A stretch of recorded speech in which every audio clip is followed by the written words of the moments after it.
বন্ধুরা, আজ নিয়ে এসেছি নিরামিষ সবজি এবং সয়াবড়ি দিয়ে পোলাও। এবার আমি চুলায় বসিয়ে দিয়েছিলাম গরম জলটি নামিয়ে হাঁড়িটি চুলায় বসিয়ে তেল দিয়ে তেলের ভিতর সয়াবড়ি দিয়ে একটু নেড়ে চেড়ে নিয়ে দিয়ে দিলাম এলাচ, লবঙ্গ, দারচিনি দিয়ে নেড়ে চেড়ে এবার কেটে রাখা আলু,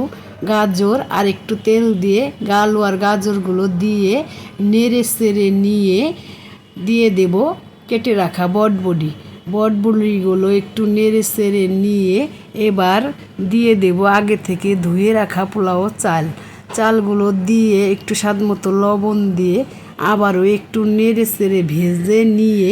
এবার দিয়ে দেব আগে থেকে করা ওই গরম জল। বন্ধুরা, আপনারা চাইলে সবসময় পোলাও রান্নার সময় জলটি মেপে দিতে পারেন, যা চাল নেবেন তার ডবল সবসময় জলটা দিয়ে দিবেন। এবার আমি নেড়ে চেড়ে ঢাকনাটি দিয়ে 2 মিনিট পর ঢাকনাটি উঠিয়ে হালকা একটু চিনি দিয়ে আবার নেড়ে চেড়ে 5 মিনিটের মতো ঢাকনা দিয়ে ঢেকে রেখে চুলার জালটাকে কমিয়ে রেখে এবার 5 মিনিট পর ঢাকনাটি তুলে